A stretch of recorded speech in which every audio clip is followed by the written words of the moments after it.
नमस्कार। आज की इस आरोग्य चर्चा में सभी का स्वागत है। जैसे कि हम हर फ्राइडे अलग अलग सब्जेक्ट लेके कुछ डिस्कशंस करते हैं आयुर्वेद और हेल्थ के बारे में। हमारा आज का विषय जो है वो है disabilities and Ayurveda. Ayurveda in disabilities में कैसे काम करता है ये आज हम जानेंगे। डिसेबिलिटीज अगर हम कहते हैं तो उसमें ये सब्जेक्ट लेने का कारण क्या है। तो 3 दिसंबर जो डे रहता है उसमें international day of persons with डिसएबिलिटीज ये सेलिब्रेट किया जाता है। ये international day of persons with abilities ये क्यों सेलिब्रेट किया जाता है?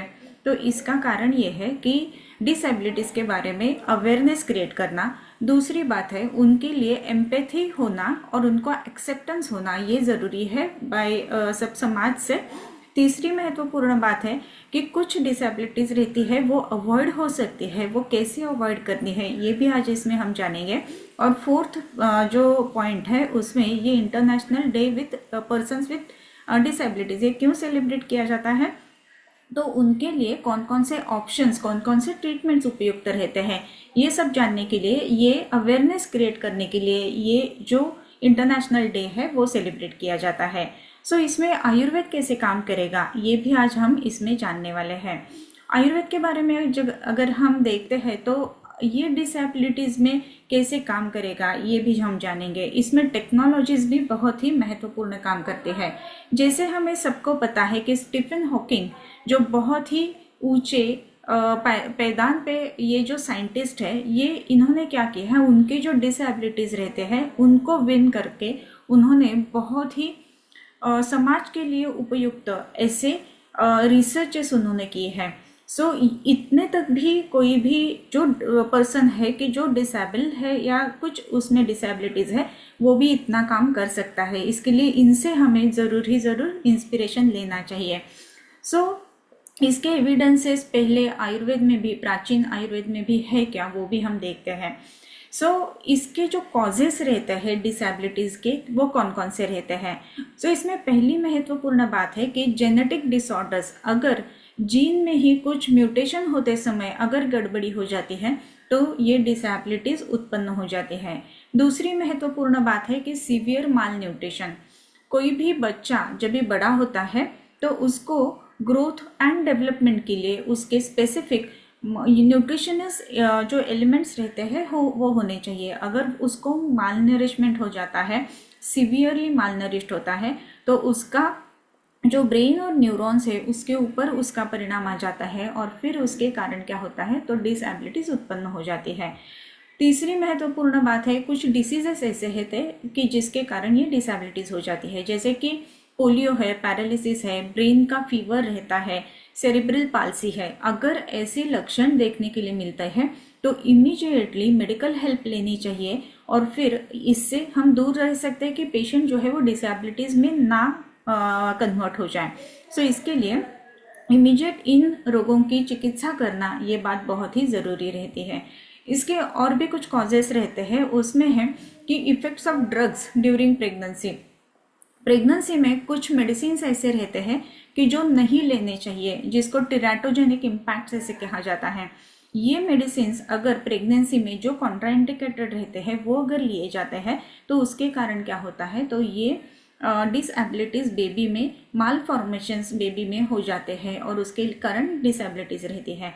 ऐसी अगर बात रहती है तो बिना जाने हुए ओवर द काउंटर मेडिसिन नहीं लेना चाहिए, ये महत्वपूर्ण बात ध्यान में रखनी चाहिए। इसके अलावा और भी कुछ महत्वपूर्ण कॉजेस रहते हैं जिसके है कि problems during delivery and last जो है वो सीवियर एक्सीडेंट्स।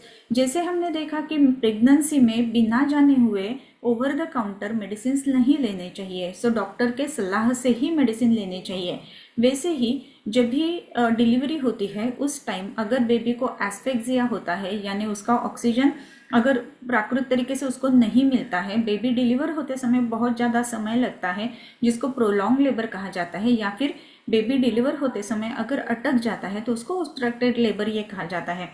ऐसी अगर दिक्कतें आती है ड्यूरिंग डिलीवरी तो उसके कारण भी बर्थ एस्फेक्सिया के कारण ये डिसेबिलिटीज होने की संभावना रहती है। लास्ट जो है वो है एक्सीडेंट्स। वो ज़रूर जो ये जो कोई भी रोड के सेफ्टी के रूल्स रहते हैं वो अगर फॉलो करते हैं तो एक्सीडेंट्स मिनिमाइज कर सकते हैं। सो एक्सीडेंट्स ये बहुत बड़ा कारण है। सो इसके लिए एक्सीडेंट्स ना हो, अपनी स्पीड, अपनी गति जो है उसको प्राकृत रखे, कम रखे, ये बात महत्वपूर्ण रहती है। सो ये अलग अलग कॉजेस रहते हैं जिसके कारण ये डिसएबिलिटीज़ हो जाती है। अगर हम इसके एविडेंसेस देखें तो सीरियस एक्सीडेंट के कारण जो डिसेबिलिटीज़ रहती है वो ऑलमोस्ट 71% है। सो रोड सेफ्टी बहुत इंपॉर्टेंट है, जो कि हमें रूल्स ज़रूर फॉलो करने चाहिए। उसके बाद में आता है स्ट्रोक, फिर कैंसर और हार्ट डिसीजेस, इसके कारण भी ये डिसेबिलिटीज़ रहती है। पैरालिसिस ये भी एक बड़ा कारण रहता है, जिसमें 32% पेशेंट जो है वो पैरालिसिस के कारण उनमें डिसेबिलिटीज़ है ऐसे देखा जाता है। सो इसके लिए क्या करना चाहिए और उसके लक्षण कौन कौन से रहते हैं। डिसेबिलिटीज जब भी कहते हैं हम, तो उसमें फिजिकल डिसेबिलिटीज़ भी रहते हैं और मेंटल डिसेबिलिटीज़ भी रहते हैं। सो आज हम इधर ये फिजिकल डिसेबिलिटीज़ के बारे में बात करने वाले हैं। अगर कुछ भी कारण से, एक्सीडेंट से या फिर पैरालिसिस से अगर पैर काम नहीं कर रहे हैं, चलना पॉसिबल नहीं है, तो ऐसे समय कुछ टेक्नोलॉजी यूज़ करके हम ज़रूर इसके ऊपर मात कर सकते हैं। जैसे आर्टिफिशियल लिम्ब आजकल आ जाता है, वो बहुत ही अच्छी तरीके से पेशेंट जो है उसको आत्मनिर्भर करता है। सर्जिकल रिपेयर जो रहते हैं वो भी काफ़ी इम्पॉर्टेंट रहते हैं। आप कहेंगे कि ये सर्जिकल रिपेयर्स जो है ये तो मॉडर्न मेडिसिन के हैं, तो आयुर्वेद में क्या है? तो आयुर्वेद में पहले से ही सर्जरीज के काफ़ी सारे एविडेंसेस हैं। जैसे कि हम जानते हैं कि भगवान गणेश जो है उनका सिर जो है वो हाथी का है, राइट। सो ऐसी कथा बताई जाती है कि उनका सिर जो भगवान शंकर है उन्होंने गुस्से में आकर काट दिया। फिर जो माता पार्वती है उन्होंने कहा कि मुझे मेरा बच्चा चाहिए, तो तभी ये प्लास्टिक सर्जरी हुई और हाथी का सिर जो है वो भगवान गणेश को लगा दिया गया। और फिर ये जो ऑर्गन, दूसरा जो ऑर्गन है, कोई भी दूसरे एनिमल का ऑर्गन है, वो कैसे फिट करते हैं, ये सर्जरी का ये उत्तम उदाहरण है। वैसे ही विश्पला नाम एक योद्धा थी, तो युद्ध में उसका जो एक पैर है वो टूट गया था। सो ये पैर टूटने के बाद में उसने उधर लोहे का पैर बिठाया और फिर उसने युद्ध किया। ऐसे एविडेंसेस हमें हमारे ग्रंथ में मिलते हैं। सो ये सर्जरी जो है वो काफ़ी पुराने ज़माने से, पुराने ईयर से, 5000 ईयर्स के पहले भी ये सर्जरीज हुआ करती थी। आयुर्वेद में उसके एविडेंसेस बहुत सारे हैं। सो सर्जिकल रिपेयरमेंट्स जो है ये तो है ही कि जो डिसेबिलिटीज़ को दूर करने के लिए काफ़ी मददगार रहता है। वैसे ही ये फिजिकल डिसेबिलिटीज़ रहती है जिसके कि पैरालिसिस ये इसका एक मुख्य कारण रहता है, हमने देखा।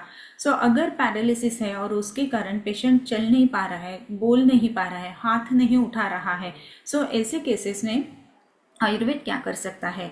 सर्जिकल रिपेयरमेंट्स तो कुछ स्पेसिफिक अगर एक्सीडेंट्स वगैरह है तो उधर हो जाते हैं, लेकिन पैरालिसिस में कैसा है कि उसमें पैर या फिर कोई भी हाथ जो है उसका इंजुरी नहीं है, लेकिन इंटरनल इंजुरी है। वो इंटरनल इंजुरी दूर करने के लिए जो नर्व्स और मसल्स है उसको कॉन्टैक्ट री एस्टैब्लिश करने के लिए कुछ स्पेसिफिक पंचकर्म और औषधियाँ दी जाती है। औषधियाँ में बहुत सारी अलग अलग दवाइयाँ हैं कि जो आपको कंसल्ट करके लेनी चाहिए। नज़दीकी आयुर्वेदिक से कोई भी आयुर्वेदिक डॉक्टर, कंसल्टेंट जो है उनसे भी आप कंसल्ट कर सकते हैं, या फिर हमें भी आप ऑनलाइन कॉन्टैक्ट कर सकते हैं। सो ये जो पैरालिसिस के कारण अगर डिसेबिलिटीज़ है, चल नहीं पा रहे हैं, घूम नहीं पा रहे हैं, हाथ नहीं उठा रहे हैं, या फिर जो खाना है वो खुद का खुद नहीं ले रहे हैं, ऐसी अगर बातें हैं तो इसमें स्नेहन, स्वेदन और बस्ती इसका परिणाम काफ़ी असरदार रहता है। कुछ स्पेसिफिक मेडिकेटेड तेल रहते हैं, उसके कारण अगर स्नेहन किया जाता है तो क्या होता है, वो री एस्टैब्लिश जो न्यूरोमस्कुलर जंक्शंस है वो री एस्टैब्लिश होने में मदद हो जाती है, और फिर ये जो पेशेंट्स रहते हैं वो बहुत ही अच्छी तरीके से चल सकते हैं। दूसरी बात है कि जैसे स्नेहन हुआ वैसे ही स्वेदन है। अलग अलग मेडिकेटेड जो वाफ रहती है उसे स्टीम दिया जाता है। और फिर बस्ती, ये मेडिकेटेड एनिमा ऐसा कहा जा सकता है उसको। इसमें घृतकी रहती है, इसमें क्वाथ की बस्ती रहती है, इसमें ऑयल की बस्ती रहती है। सो सिद्ध घृत, सिद्ध तेल या फिर सिद्ध क्वाथ, इसके बस्ती दिए जाते हैं। इसके कारण क्या होता है कि शरीर में जो वायु का शमन है वो हो जाता है और फिर पेशेंट जो है वो चल सकता है, हाथ उठा सकता है, खुद से खा सकता है। सो ऐसे अलग अलग जो पंचकर्म है ये पैरालिसिस के जो पेशेंट्स रहते हैं उसमें काफ़ी कारगर रहते हैं। वैसे भी और भी एक पंचकर्म इसमें महत्वपूर्ण है जिसका नाम है नस्य। नाक में अगर दवा डाली जाती है तो उसके कारण क्या हो जाता है, ये जो नस्य है इससे जो न्यूरोमस्कुलर जंक्शंस जो रहते हैं वो रीएस्टैब्लिश हो जाते हैं, उसके कनेक्शंस, और फिर पेशेंट जो है वो अच्छी तरीके से बोल पाता है या फिर खा पाता है, ऐसे बातें इसमें हो जाती हैं।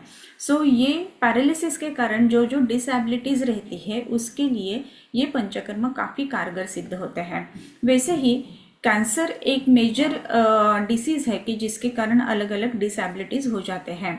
सर्जिकल ट्रीटमेंट जो किया जाता है उसमें जो भाग, जो शरीर का अवयव कैंसर ग्रस्त है उसको निकाल दिया जाता है।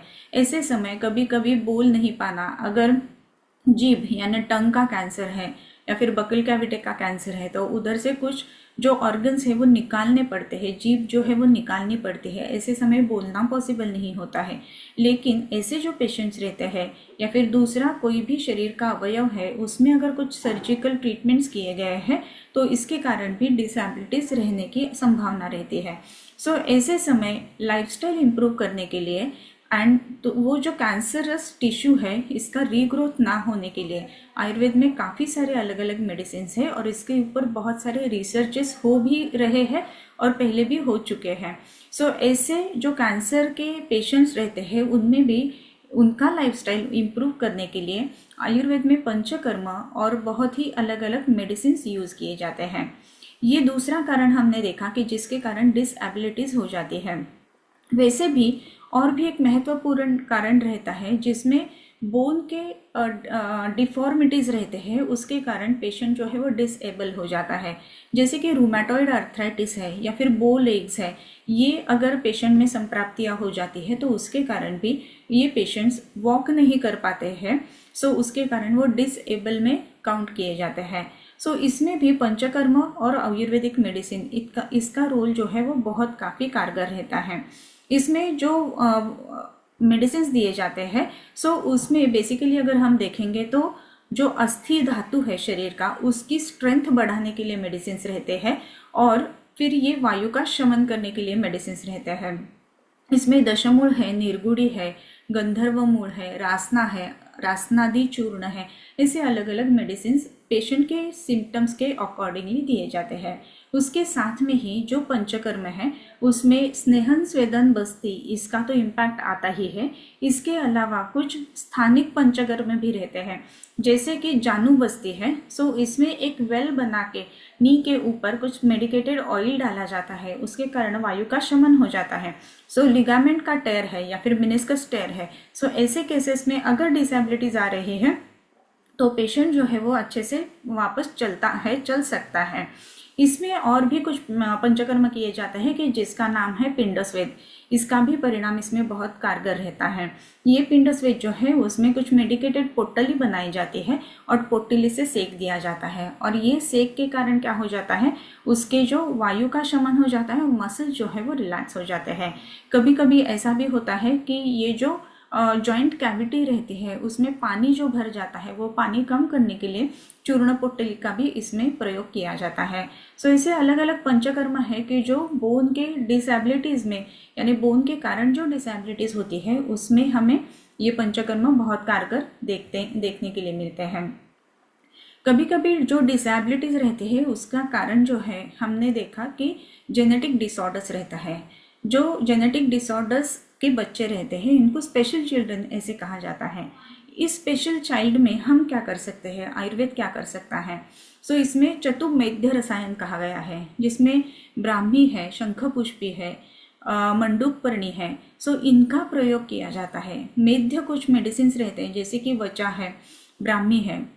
सो इनका इसमें उपयोग जो है वो बहुत ही कारगर देखने के लिए मिलता है। वैसे ही सुवर्ण प्राशन या फिर मेध्य प्राशन ये हर पुष्य नक्षत्र को दिया जाता है। सो जो बॉर्डर लाइन पेशेंट्स रहते हैं कि जिसमें ऑटिज्म है या फिर जो पेशेंट्स अच्छी तरीके से बात नहीं कर पाते हैं, कम्युनिकेट नहीं कर पाते हैं, उनके लिए ये सुवर्ण प्राशन भी बहुत ही महत्वपूर्ण रहता है।